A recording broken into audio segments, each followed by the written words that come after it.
விறுவிறுப்பான அரசியல் நிகழ்வுகள் குறித்த ஆய்வுகள், நியாயங்களின் நிறம் மாறாத கூர்மையான விமர்சனங்கள், தீமைகளை சுட்டெரிக்கவும் நல்ல அரசியலை வளர்த்தெடுக்கவும் அறிவார்ந்த விவாதங்கள், இளைய தலைமுறையிடம் விழிப்புணர்வை ஊட்டும் விரிவான வரலாற்று விளக்கங்கள், கலை, இலக்கியம், ஆன்மீகம், பண்பாடுகளை படம் பிடித்து காட்டும் கருத்தோவியங்கள் வாரந்தோறும் உங்கள் தமிழருவி தர்பாரில் அணிவகுக்கும்.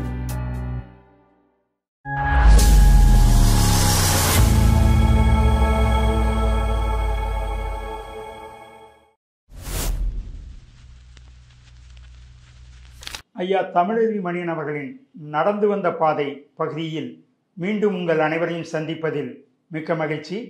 தமிழருவி தர்பார் நேயர்கள் அனைவரையும் வணங்கி மகிழ்வோம். ஐயா அவர்கள் நமது அரங்கத்திற்கு வந்திருக்கிறார், அவரையும் வணங்கி மகிழ்வோம். வணக்கம் ஐயா. வணக்கம் ஐயா. கடந்த பகுதியில் உங்கள் வாழ்க்கையை பற்றி சில தகவல்களை அறிந்து கொண்டோம். இந்த பகுதியில் நாங்கள் அறிந்து கொள்ள விரும்புவது தங்கள் பெற்றோர்களை பற்றி.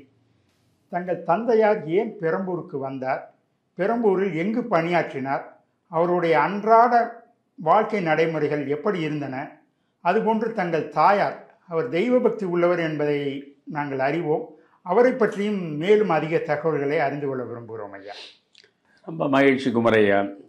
பெற்றோரை பற்றி நினைவு கூறுவது என்பது உண்மையிலேயே மகிழ்ச்சிக்குரிய ஒன்றுதான்.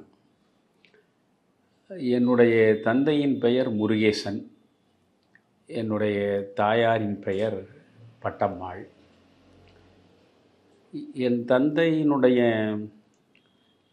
பிறப்பிடம் நாவலூர், இப்பொழுது மகாபலிபுரம் செல்லும் வழியில் இருக்கக்கூடிய நாவலூர். இன்றைக்கு நீங்கள் அந்த நாவலூருக்கு சென்றால் ஏதோ சான் பிரான்சிஸ்கோவுக்குள் நுழைந்தது போல இருக்கும். ஸ்கை கிராப்பர்ஸ் 12 மாடி 14 மாடி என்று வானை முட்டுகிறார் போன்று ஏராளமான கட்டிடங்கள் அந்த பகுதியை முற்றுகையிட்டு இருக்கின்றன. ஆனால் என்னுடைய தந்தை பிறந்து வளர்ந்த காலத்தில் அது ஒரு குக்கிராமம்.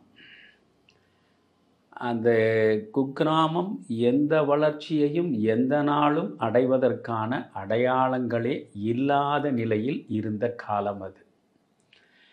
அந்த கிராமத்திலேயே சில தெருக்கள் உண்டு.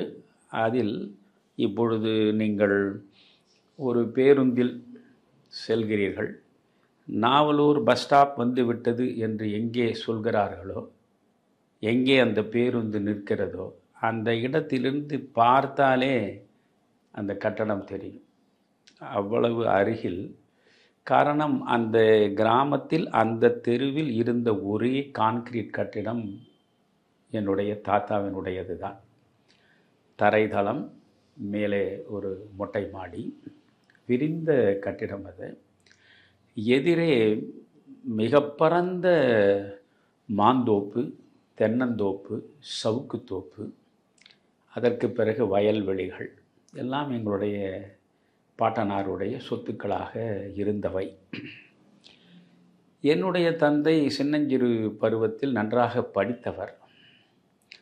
படித்து முடித்து அவர் பெரம்பூர் ரயில்வே வந்து பணியில் சேர்ந்து விட்டார்.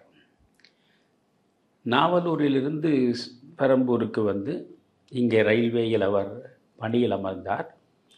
இந்த பெரம்பூரிலேயே பிறந்து வளர்ந்த என்னுடைய தாயாரை அவர் திருமணம் செய்து கொண்டார். அவருடைய காலத்தில் அவர் பார்த்த நாவலூர் என்பது ஒரு குக்கிராமம், எந்த வளர்ச்சியும் கிடையாது. அந்த கிராமத்திற்கு போக வேண்டுமென்றால் சைதாப்பேட்டையில் போய் அங்கிருந்து ஒரு பேருந்தை பிடித்து மகாபலிபுரம், இப்பொழுது ஓல்டு மகாபலிபுரம் ரோடு என்று சொல்கிறார்கள், பழைய மகாபலிபுரம் தெரு. ஏனென்றால் கடற்கரை சாலை வந்து விட்டதினால் அது புதிய மகாபலிபுரம் தெருவாகிவிட்டது. அப்பொழுதெல்லாம் அது வெறும் காடு.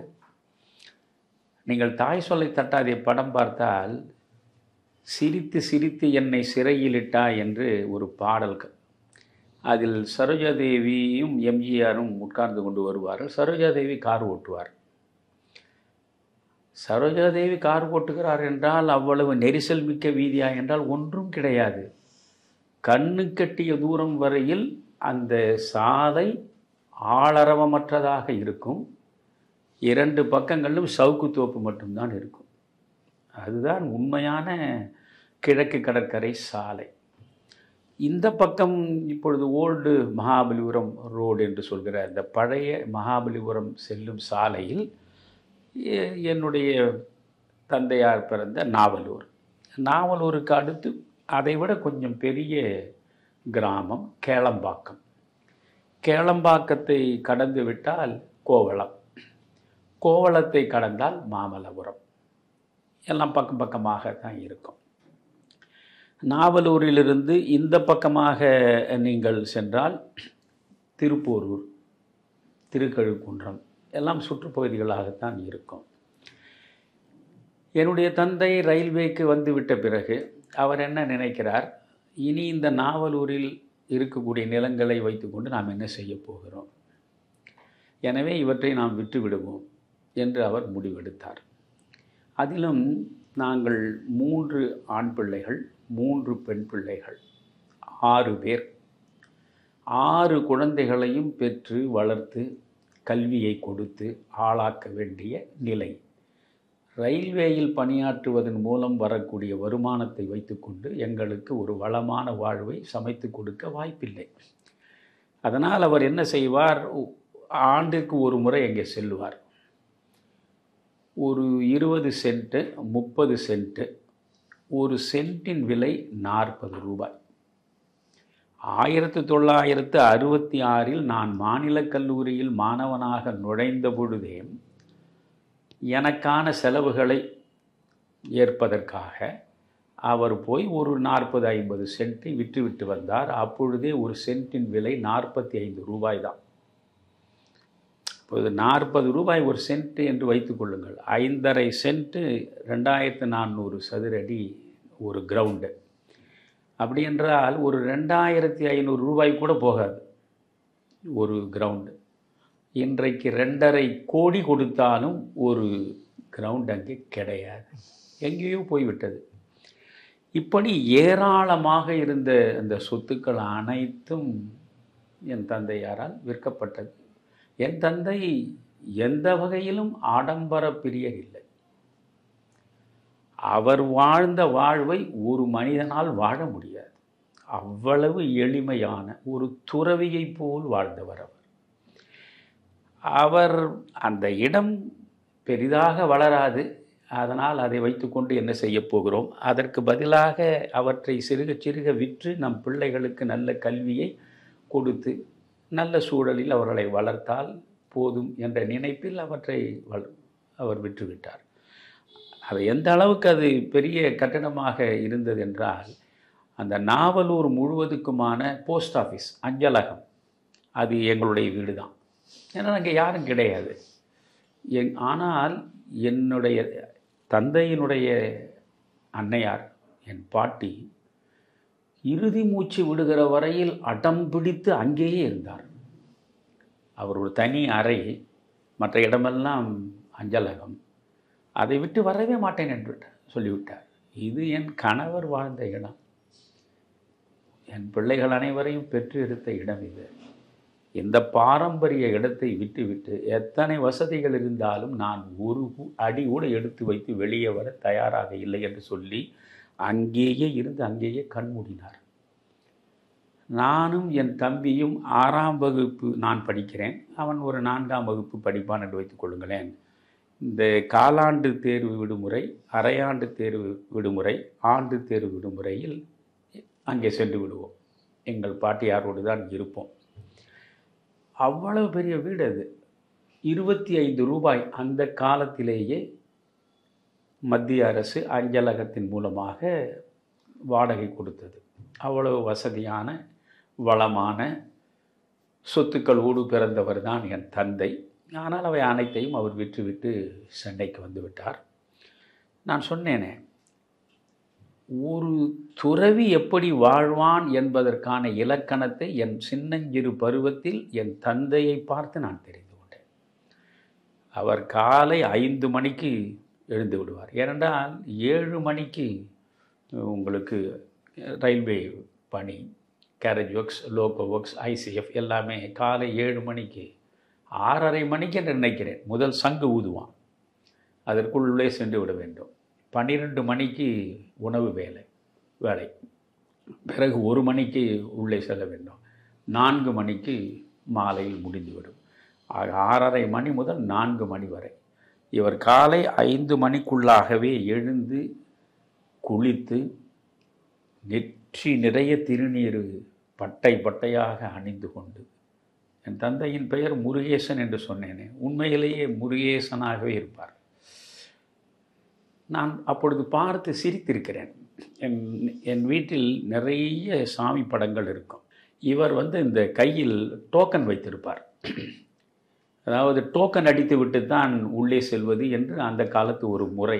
நீங்கள் கூட உங்கள் அலுவலகத்தில் அப்படி இருந்திருக்கின்றன. ஆமாங்க, நாங்கள் இருந்தப்போ டோக்கன் இருந்தது. அப்புறம் அந்த கார்டு வந்தது, பஞ்சிங் கார்டு வந்தது. அது டோக்கன். இந்த டோக்கனை வைத்து கொண்டே என் தந்தை ஒவ்வொரு படத்திலும் அந்த டோக்கனை வைத்து வைத்து வணங்குவார். சரஸ்வதி, லக்ஷ்மி, பார்வதி, முருகன், சிவன். நான் சிரிப்பேன். ஏன்பா மொத்தமாக இந்த டோக்கனை அப்படி நீங்கள் ஒரு பக்கம் காட்டித்தாவது போகலாம், அது ஏன்பா ஒவ்வொரு படமாக வைக்கிறீங்க அப்படின்னு. டேய், இதெல்லாம் உனக்கு தெரியாது அப்படின்னு சொல்லுவார். அவ்வளவு தெய்வ நம்பிக்கை உள்ளவர். காலையில் எழுந்து அப்பொழுதெல்லாம் நீங்கள் பார்த்தால் அவர் புறப்படுவதற்கு முன்பு தினமணி பத்திரிகை வந்துவிடும். ஒரு ஹெட்லைன்ஸ் பார்ப்பார். அதெல்லாம் பார்த்துவிட்டு போய்விடுவார். மாலையில் பிறகு கொஞ்ச நாள் கடந்த பிறகு தான் நவமணி என்று ஒன்று மாலை இதழ் தொடங்கப்பட்டது. இந்த நவமணி இதழை மாலையில் வாங்குவதற்கு ஒவ்வொரு நியூஸ் பேப்பர் கடைக்கு முன்னாலும் குறைந்தது 20 சைக்கிளாவது காத்து கொண்டிருக்கும். அந்த கட்டு வருகிற வரை முதல் முறையாக உழைக்கின்ற பத்திரிகையாளர்கள் ஒன்றாக சேர்ந்து உருவாக்கியது அது. சோலை போன்றவர்கள் எல்லாம் அங்கிருந்து தான் வெளியே வருகிறார். அதற்கு பிறகுதான் மக்கள் குரல் என்றெல்லாம் வரிசையாக வந்தது. அந்த நவமணி ரொம்ப அற்புதமான பத்திரிகை, மிகச்சிறந்த கட்டுரைகள் கொண்ட நல்ல நடுநிலையான பத்திரிகை. அதனால் காலையில் தினமணி, மாலையில் நவமணி, வாரத்தில் 2 நாட்கள், வியாழன் வெள்ளி என்று நினைக்கிறேன், கல்கி, விகடன் 2 வரும். இவ்வளவுதான் எங்கள் வாசிப்புக்கு உரியது. அவர் வாசித்ததும் அவ்வளவுதான். மற்றபடி மாலையில் வருவார். அவர் வெள்ளை வேட்டி, வெள்ளை சட்டை, கையில் ஒரு குடை. இந்த குடையோடு தான், அது மழையோ வெயிலோ அது அல்ல, குடை அவருக்கு கர்ண கவசம் மாதிரி. குடையோடு தான் அவர் புறப்படுவார். பிறகு வருவார். எங்காவது என்றாவது ஒரு 4 நண்பர்களை பார்ப்பதற்கு இவர் வெளியே போவாரா என்று நாங்கள் பார்ப்போம். ஏனென்றால் இவர் வெளியே போய்விட்டால் நாங்கள் போய் சுதந்திரமாக விளையாடலாம். அவர் எங்கும் சென்று நாங்கள் பார்த்ததில்லை. 5 மணிக்கு வீட்டுக்குள் நுழைந்து விட்டால் வீட்டுக்குள்ளேயே தான் இருப்பார். வீட்டுக்குள் இருப்பார். அப்பொழுதெல்லாம் இந்த காஃபி குடிப்பது, டீ குடிப்பது அதெல்லாம் ஒன்றுமே கிடையாது. எங்கள் வீட்டில் காலையில் எழுந்ததும் டீ குடிப்பது, மாலை வந்ததும் காஃபி குடிப்பது அதெல்லாம் ஒன்றுமே கிடையாது. வந்த பிறகு என்ன செய்வார், மறுபடியும் அவர் முகமெல்லாம் எல்லாங்க கழுவி மறுபடியும் பட்டை அடித்து மறுபடியும் பூஜை செய்து பிறகு பார்த்தீர்களானால் உண்மையில் எல்லா நீதி நூல்களும் அவருக்கு மனப்பாடம். அதுவும் குறிப்பாக ஔவையாருடைய ஆத்திசூடியிலிருந்து பிறகு கொன்றை வேந்தனிலிருந்து எத்தனை நீதிகளை வழங்கக்கூடிய நூல்கள் உள்ளனவோ அவை அனைத்தும் அவருக்கு மனப்பாடம். அவர் பாட்டுக்கு அதை வாசிப்பார். திருக்குறள் முதற்கொண்டு வாசிப்பார். அதாவது இந்த நல்ல செய்திகளை மட்டும்தான் படிக்க வேண்டும், நல்ல செய்திகளை மட்டும்தான் காது கொடுத்து கேட்க வேண்டும், நல்லனவற்றை மட்டும்தான் விழி திறந்து பார்க்க வேண்டும், நல்லனவற்றைத்தான் வாய் திறந்து பேச வேண்டும் என்பதை சொல்லாமலேயே ஒரு வாழ்க்கையாக வகுத்து கொண்டவர் என்னுடைய தந்தையார். கிட்டத்தட்ட ஒரு யோகியை போல் வாழ்ந்திருக்கிறார். உண்மை அது. அதாவது அவர் எங்களிடம் சொல்லுவார், அப்பா சினிமா படம் போகலாம்ப்பா அப்படின்னு எங்கள் அம்மா தூண்டி அங்கே நான் அந்த காலத்தில் உங்களை மாதிரி சின்ன பையனாக இருந்தேன். இதில் என்ன வேடிக்கை தெரியுங்களா, எங்கள் அம்மா பருவம் எய்துவதற்கு முன்பே திருமணம் நடந்து விட்டது. திருமணமான பொழுது என்னுடைய அம்மாவுக்கு 13 வயது தான், இவருக்கு ஒரு 17 வயது 18 வயதுக்குள்ளே தான் இருக்கும். அவர் சொல்லுவார், நான் தியாகராஜ பாகவதர், P.V. சின்னப்பா படங்கள் 1-2 அந்த காலத்தில் பார்த்துருக்கிறேன், அவ்வளவுதான். அது என்ன அது படத்தை போய் பார்க்கறது ஒரு பெரிய வேலையாது அப்படின்னு சொல்லுவார்.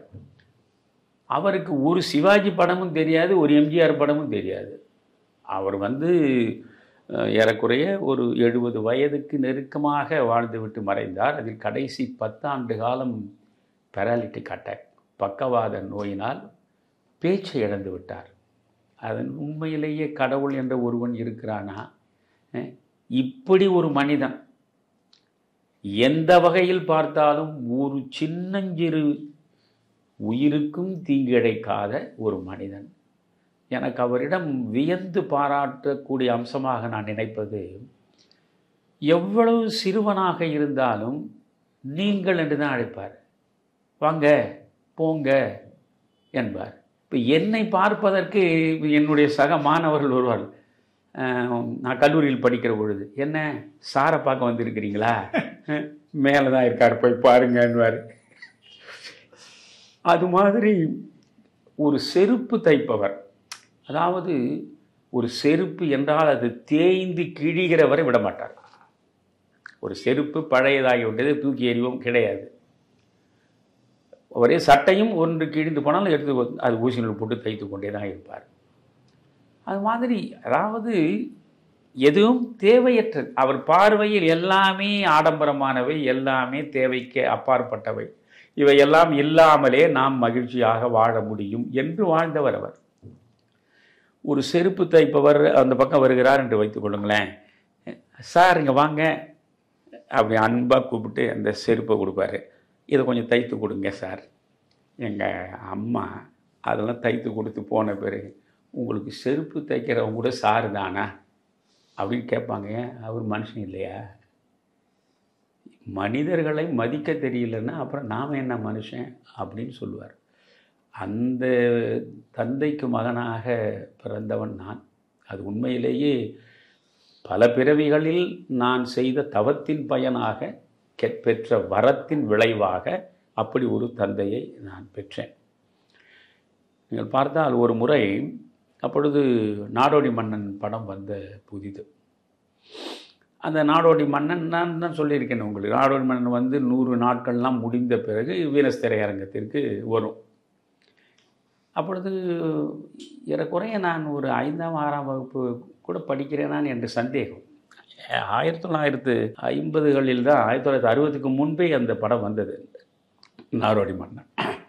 அந்த படத்தில் எம்ஜிஆர் வீரப்பா 2 பேரும் கத்தி சண்டை போடுகிற காட்சிகள் இருக்கும். எனக்கு அந்த சின்னஞ்சிறு பருவத்தில் குதிரையில் துரத்தி கொண்டு செல்லுகிற காட்சிகள், கத்தி சண்டை போடுகிற காட்சிகள் ரொம்ப விரும்பி பார்ப்பேன் நான்.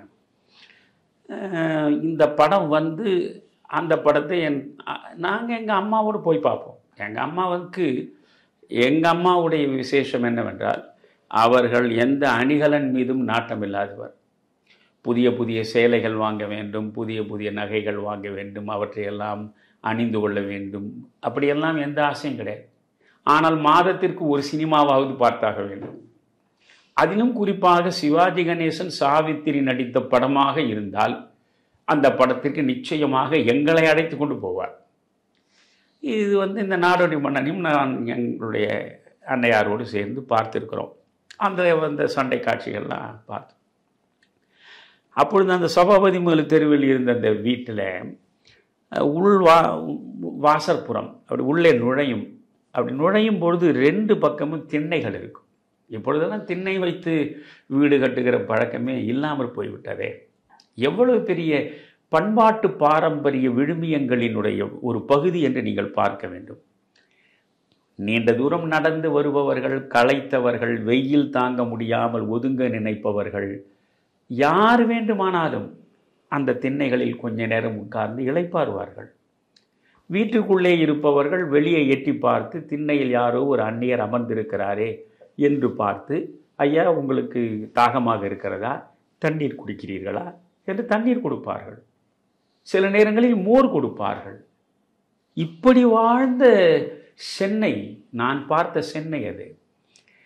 அந்த ரெண்டு பக்கம் ரெண்டு திண்ணை இருக்கும். இந்த பக்கம் ஒரு சிறிய அளவு திண்ணை, இந்த பக்கம் ஒரு பரந்த பெரிய திண்ணையாக இருக்கும். இதில் நானும் என் தம்பியும் என்ன செய்வோம், இந்த நாடோடி மன்னன் படம் பார்த்துட்டு வந்த பிறகு ஆளுக்கு ஒரு டவல் எடுத்து பின்னாலே தொங்க விட்டு அது கழுத்தில் சுற்றி கொள்வோம். அதான் ராஜாக்கள் பின்னால் அப்படியே பின்பக்கம் ஒரு பெரிய அங்கி தொங்கும் இல்லையா, அது மாதிரி ஒரு டவலை எடுத்து நான் கட்டி கழுத்தில் சுற்றிப்பேன். பின்னால் டவல் தொங்கும். அவன் ஒரு டவலை எடுத்து கட்டிப்பான். அவன் பேர் சந்திரசேகரன். எனக்கு அடுத்த தம்பி அவன். இப்பொழுது புழல் பக்கத்தில் இருக்கிறான். ரெண்டு பேருக்கும் இந்த தென்னங்கீற்று குச்சி தொடப்பம் இருக்கு இல்லையா, தென்னங்கீற்று தொடப்பம், அதுலேருந்து ஒரு 2 குச்சியை உருவிப்போம். நாம் ஒரு கனமாக ஒரு 4-5 குச்சி ஒன்றா வச்சுக்கிறது, அவன் ஒரு 4-5 குச்சி, இது 2 பேரும் சண்டை போடுறது. இங்கேருந்து அந்த பக்கம் குதிச்சு அந்த பக்கம் இந்த பக்கம் குதிச்சு 2 பேரும் சண்டை போட்டதில் கீழே விழுந்து எனக்கு கை எலும்பு முறிஞ்சு போச்சு. எங்கள் அப்பா எப்படிப்பட்ட மனிதர்னு சொல்கிறேன். அவர் அலுவலகத்துலேருந்து வந்து பார்க்குறாரு. பார்த்தா கையெலும்பு முறிஞ்சு நான் படுத்து கிடக்கிறேன். என்ன நடந்ததுன்னு எங்கள் அம்மாவை கேட்டார். இந்த பையனுங்க 2 பேரும் எம்ஜிஆர் வீரப்பா சண்டையை போட்டுக்கின்னு இதை மாதிரி கையை இப்படி ஆயிடுச்சு, என்ன பண்ணுறது அப்படின்னு யோசிச்சார். புத்தூரில் தான் போய் கட்டு இப்போல்லாம் கட்டுறது. அப்பொழுதும் புத்தூர் கட்டு தான். எலும்பு முறிவு என்றாலே உடனே புறப்படும் புத்தூருக்கு என்பது தான் இங்கே உள்ள அனைவருக்குமான ஒரு வழக்கம். ஆனால் சிந்தாதிரிப்பேட்டையில் அந்த புத்தூர் வாசிகள் வந்து கட்டு கட்டுவார்கள். வாரத்தில் குறிப்பிட்ட சில நாட்கள் சிந்தாதிரிப்பேட்டைக்கு வருவார்கள். இப்பொழுது நீங்கள் அண்ணா சிலை இருக்கிறது, அண்ணா சிலைக்கு எதிரே காதி கிராமோதய பவன் இருக்கிறது, அது பக்கத்தில் உள்ள சந்திரிச்சி ஸ்ட்ரீட் இருக்கிறது, அதையெல்லாம் ஒட்டின மாதிரி போனால் அது பகுதி தான் சிந்தாதிரிப்பேட்டை. அந்த பகுதியில் இந்த புத்தூர் கட்டு கட்டுகிற ஆட்கள் அதுக்கு ஒரு சின்ன அறைகளை வைத்துக்கொண்டு உட்கார்ந்துருப்பார். அங்கே என்னை அழைத்து கொண்டு போக வேண்டும். எப்படி அழைத்து கொண்டு போவது? இந்த கை எனக்கு முறிந்து விட்டது. என்னை மெல்ல அவர் சைக்கிள் தான் அவருக்கான ஒரே வாகனம். அந்த சைக்கிளில் என்னை பின்னாலேயே உட்கார வைத்து கொள்வார். இவர் நல்லா கட்டியாக பிடிச்சிக்கடா, பத்திரமா ஒரு கை இந்த எலும்பு பிடிச்சிருக்க, ஒரு கை பத்திரமா பிடிச்சிக்கோ அப்படின்னு ரொம்ப வேகமாக ஓட்டாமல் சைக்கிளில் கொஞ்சம் தூரம் ஓட்டுவார். அப்போல்லாம் டபுள்ஸ் வந்தால் போலீஸ்காரன் பார்வையில் பட்டுவிட்டால் உடனடியாகவே நீங்கள் ஒரு மாபெரும் குற்றம் இழைத்த மனிதராக மாறிவிடுவீர்கள். அதற்கு பிறகு எழும்பூர் நீதிமன்றத்தில் கொண்டு போய் அவன் நிறுத்தி விடுவான். சைக்கிளை அங்கேயே அவன் பறிமுதல் செய்து விடுவான். அந்த சட்டம் வந்து எம்ஜிஆர் ஆட்சிக்கு வருகிற வரை இருந்தது. கண்ணதாசன் எம்ஜிஆரிடம் சொல்லி ஏழைகள் பயன்படுத்துகிற ஒரே வாகனம் இந்த சைக்கிள் தான். இந்த சைக்கிளில் பின்னால் ஒரு இடம் இருக்கிறது, அந்த கேரியர், அதில் ஒருவர் உட்கார்ந்து செல்லும் பொழுது மிதிப்பவனுக்கு தானே சிரமம், இதில் பார்ப்பவனுக்கு என்ன சிரமம்? இதனால் என்ன பெரிய போக்குவரத்து நெரிசலோ இடையூறோ வரப்போகிறது? எனவே சைக்கிளில் நீங்கள் பின்னால் உட்கார்ந்து கொண்டு செல்வதற்கு அனுமதிக்க வேண்டும் என்று கண்ணதாசன் சொன்ன பிறகுதான் உடனடியாக எம்ஜிஆர் சட்டம் போட்டார். ஆக எம்ஜிஆர் ஆட்சிக்கு வந்ததே 1977 தான். அதுவரையில் நீங்கள் பார்த்தால் இப்பொழுது எப்படி மாத கடைசியில், நான் காவல்துறையில் உள்ளவர்களை இழிவுபடுத்துவதற்காக சொல்லவில்லை, அதில் உள்ள சில பேருடைய மனோநிலை, மாத கடைசியில் ஒவ்வொரு மூக்கிலும் நிற்பார்கள். இப்பொழுது நீங்கள் ஸ்கூட்டர், அது மோட்டார் பைக் வருகிறதா, உடனே நிறுத்தி. அது எத்தனை விவேக் படம், வடிவேலு, எல்லா படங்களும் நீங்கள் நகைச்சுவை காட்சியை பார்த்துருப்பீங்க. இந்த புக்கை காசி புக் காட்டு, லைசன்ஸை காட்டு, அதை காட்டுன்னு சொல்லுவான் இல்லை? அது மாதிரி இந்த மாத கடைசியில் பார்த்தால் 2 விஷயம் அவர்களுக்கு முக்கியமானது. ஒன்று, பின்னால் எவனா உட்கார்ந்து கொண்டு வருகிறானா, அல்லது விளக்கு அணைந்து விட்டதா. டைனமோ லைட்டு வந்து பெரும்பாலும் சைக்கிள்களில் அப்பொழுது இருக்காது. மண்ணெண்ணெய் ஊற்றிய விளக்கு பார்த்துருக்கீங்களா நீங்கள்? பார்த்துருக்கேன். அந்த மண்ணெண்ணெய் ஊற்றிய விளக்கை தான் முன்பக்கத்தில் செருகப்பட்டிருக்கும். அந்த விளக்கில் ஒரு மங்கலான வெளிச்சம் இருக்கும். ஏன் டைனமோ போட்டு இது பண்ணிக்கிறது இல்லைன்னா, டைனமோ போட்டால் அதனுடைய பேட்ரி இந்த பின்பக்க டயர் மேலே அடிச்சுன்னு வரும். அது மிதிப்பதற்கு இன்னும் கொஞ்சம் சிரமமாக இருக்கும். அதனால் இந்த முன்பக்கம் தான் எங்கள் அப்பா அந்த கெரோசின் விளக்கை வச்சுப்பார். விளக்கு வழியில் காற்றுல அணைஞ்சதுன்னு வச்சுங்க, உடனே ஒரு வழக்கு தான். இதனால் இவர் என்ன செய்வார், சந்து சந்தாக ஓட்டுவார். எனக்கு ரொம்பவும் நெஞ்சுக்குள்ளே அந்த சின்ன பருவத்தை எனக்கு வலி இருக்கும். நமக்காக நம்ம அப்பா எப்படியெல்லாம் சிரமப்படுறாருன்னு.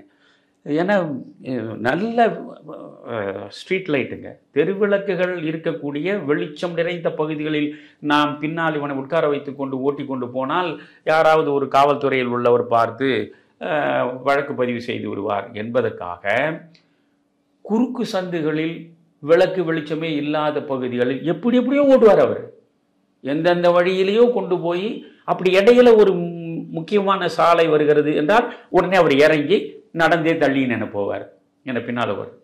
அது மாதிரி சிந்தாதிரிப்பேட்டைக்கு போய் பிறகு கட்டு கட்டி, பிறகு ஒரு 3-4 கட்டுகள் கட்டின பிறகு சரியாயிடுச்சு. ஸோ அந்த மாதிரி அவ்வளவு பாசத்தோடு எங்களை பார்த்து வளர்த்தவர் தான் என்னுடைய தந்தையாரை பற்றி. எப்பொழுது நினைத்தாலும் இந்த மாதிரி ஒரு சன்னியாசிக்கு நம்ம மகனாக பிறந்தோமே, இப்படி ஒரு மனிதன் வாழவே முடியாது. எந்த ஆசையும் கிடையாது. ஒரு ரேடியோ கேட்க மாட்டார், ஒரு சினிமா பார்க்க மாட்டார். படிப்பது, அதுவும் நல்ல செய்திகளை மட்டும்தான் படிப்பது. இதுதான் என்னுடைய வாழ்க்கை. எனக்கு இது வேண்டும் அது வேண்டும் என்று விரும்பி எதையும் கேட்க மாட்டார். உணவில் கூட எதை வைக்கிறார்களோ அதை சாப்பிடுவார். ஒவ்வொரு மாதமும் 5ஆம் தேதி ரயில்வே ஊழியர்களுக்கு சம்பள நாள். அந்த சம்பள நாள் எப்பொழுது வரும் என்று நாங்கள் ஆவலாக காத்து கொண்டிருப்போம். அந்த 5ஆம் தேதி அவர் வருகிற பொழுதே ராமசாமி ஐயர் ஹோட்டல் என்று, இப்பொழுது நான் உங்களுக்கு அந்த சபாபதி முதல் தெருவுக்கு திரும்புவதற்கு முன்னே அந்த 4 பகுதிகளாக பிரியக்கூடிய இடத்தை நாம் போய் பார்த்தோம். அதுக்கு எந்த வாடையில், எதிர் வாடையில் தான் அந்த ராமசாமி ஐயர் ஹோட்டல் என்பது. அப்பொழுதுதான் பெரிய ஹோட்டல்லாம் எதுவுமே கிடையாது. எங்கேயாவது ஒரு எனக்கு தெரிய அந்த பேப்பர் மில்ஸ் ரோடு அவ்வளோ பெரிய சாலையில் 2 இடத்துல தான் தேநீர் கடை இருக்கும். இந்த ஒன்று தான் ஒரு ஹோட்டல், ராமசாமி ஐயர் ஹோட்டல் என்றால் ரொம்ப புகழ் பெற்றது. ரொம்ப சுவையாக இருக்கும். அது கேசரி ரொம்ப சுவையாக இருக்கும். இவர் போய் எங்களுடைய நாங்கள் பிள்ளைகளுக்கு, என்னுடைய அம்மாவுக்கு எல்லாமே கேசரி போண்டா அதை வாங்கி கொண்டு தான் அவர் வீட்டுக்குள்ளேயே வருவார். அதனால் 5ஆம் தேதி வந்து விட்டால் எங்களுக்கு கேசரி சாப்பிட்டு போண்டா சாப்பிடுவது மிகப்பெரிய மாபெரும் விருந்து. அது மற்ற நேரங்கள்லாம் கேசரியும் கிடையாது, போண்டாவும் கிடையாது, ஹோட்டலும் கிடையாது. இது ஒன்று தான். இப்படி பார்த்து பார்த்து எளிமையாக சிக்கனமாக அவர் தன்னுடைய வாழ்க்கை நடத்தினார். அவர் வாழ்ந்த வாழ்க்கை நான் பார்த்ததையெல்லாம் பதிவு செய்வதென்றால் இதையே பல மணி நேரம் பல நாட்கள் சொல்லலாம். அப்படி ஒரு துறவு வாழ்க்கை அவர் வாழ்ந்தது. எனக்கு கடவுள் மீதே நம்பிக்கையை அற்றுப்போன நிலை. ஏனென்றால் இப்படிப்பட்ட ஒரு மனிதர் அவர் ஓய்வு பெற்றார். ஓய்வு பெற்ற பிறகும் அவர் ஒரு இடத்தில் ஓய்ந்து இருக்க மாட்டார். எல்லா வேலைகளும் எடுத்து செய்வார். நான் உங்களுக்கு ஒன்று சொல்கிறேன், இன்றும் எனக்கு அந்த காட்சிகள் எல்லாம் பசுமையாக இருக்கிறது. சபாபதி முதல் தெருவில் இவர்கள் ஏறக்குறைய 15 ஆண்டுகள் குடியிருந்தார். அப்பொழுது வாடகை 25 ரூபாய். பிறகு என்னுடைய தந்தையார் என்ன செய்தார், தீட்டி தோட்டம் என்று இருக்கிறது. தீட்டி தோட்டம் இப்பொழுது நம்முடைய மாநில செயலாளர்கள் ஒருவராக இருக்கிற மீனா அம்மையார் அந்த பகுதியில் தான் இருக்கிறார் நினைக்கிறேன். அதில் அந்த தீட்டி தோட்டத்தின் 3வது தெரு, அது தொடங்குகிற பொழுதே ஒரு கிருஷ்ணன் கோயில் இருக்கும்.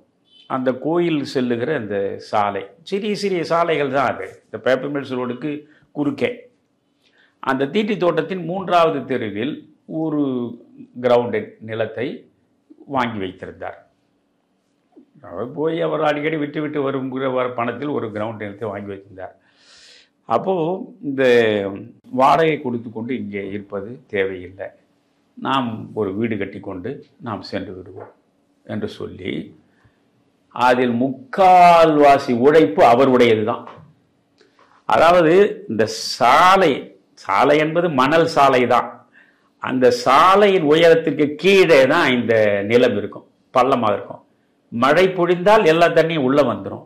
அதற்காக இவர் அந்த மணல் வண்டி வண்டியாக வரவழைத்து அந்த மணலை நிரப்பி அந்த தரையை அதற்கு சமமாக செய்வதற்கு ஒரு கூலி ஆளை வைத்து கூட அவர் வேலை பார்த்து நான் பார்க்கல. அவரே மாலை நேரத்தில் பகல் நேரத்தில் அவன் வண்டியில் கொண்டு வந்து மணலை கொண்டு வந்து குவிச்சிட்டு போயிருப்பான். இவர் இரவு என்னை அழைத்து கொண்டு போவார். ஒரு மறுநாள் காலையில் வேலைக்கு போகணும், இவர் இரவு என்னை அழைத்து கொண்டு போவார். அழைத்து கொண்டு போயிட்டு நீ படுத்து தூங்கு அப்படின்னு சொல்லிட்டு ஒற்றை மனிதன் மண்வெட்டியை எடுத்து அந்த மணல் பூரா எடுத்து சமப்படுத்துவார்.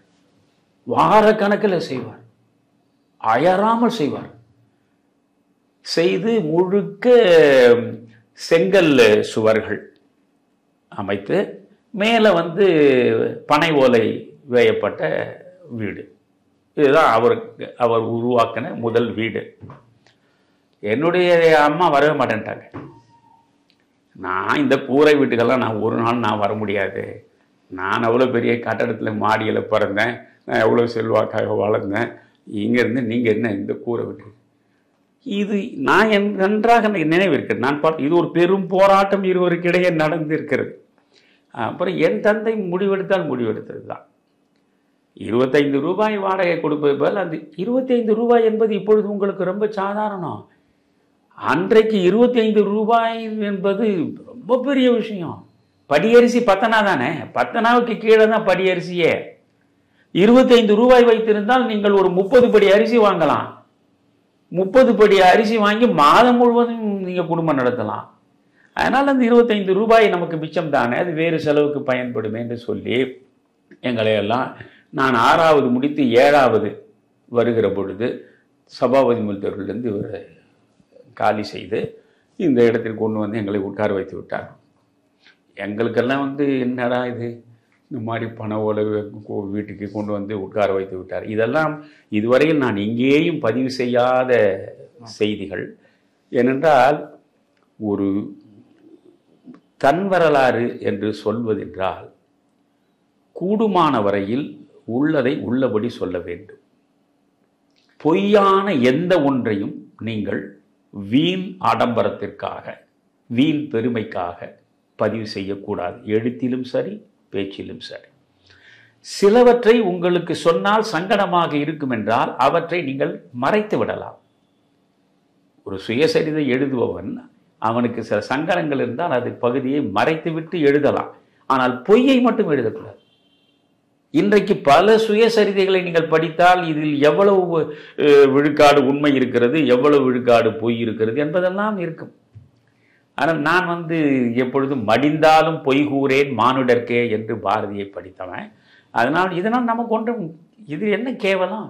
ஒரு கூரை வீட்டில் நாம் இருந்தோம் என்று பதிவு செய்வதனால நம்முடைய பெருமை என்ன பறிபோகுமா?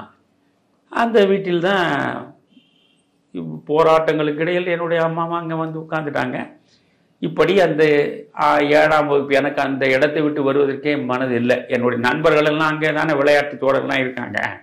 எல்லாரையும் விட்டு இங்கே சேர்ந்தோம். இது என்னுடைய தந்தையாரை பற்றி ஒரு பகுதி தான் நான் சொல்லியிருக்கேன். தமிழருவி தர்பார் நேயர்களை அடுத்த நிகழ்வில் மீண்டும் சந்திப்போம். ஐயாவுக்கு வணக்கம் கூறி விடைபெறுவோம். நன்றி குமரையா, நன்றி. பழைய நினைவுகளை எல்லாம் திரும்பி பார்க்குவதற்கான ஒரு வாய்ப்பை இந்த தொடரின் மூலமாக உருவாக்கி நீங்கள் கொடுத்திருக்கிறீர்கள். ஒவ்வொரு பதிவையும் செய்கிற பொழுது என்னை நானே திரும்பி பார்க்கிறேன், எனக்குள் மறுவாசிப்பு செய்கிறேன். மலரும் நினைவுகள் என்பதற்குள்ளே மூழ்கி விடுகிற பொழுது அது ஒரு விதமான சுவையான அனுபவம்தான். என்னுடைய சுய வரலாற்றை சொல்வதன் மூலம் அதை கேட்பவர்கள் அனைவரும் மிகப்பெரிய பயனை ஒன்றும் அடைந்துவிடப் போவதில்லை. ஆனால் இந்த தமிழருவி மணியன் என்பவன் எங்கிருந்து புறப்பட்டு 76 வயது கடந்து 77வது வயதில் நிற்கிறான் என்பதை அறிந்து கொள்வதற்கு இது ஒரு வாய்ப்பாக இருக்கும் என்பதனால்தான் இந்த தொடரை நான் பதிவு செய்வதற்கு ஒப்புக்கொண்டேன். மகிழ்ச்சி. நன்றி. நன்றி. வணக்கம்.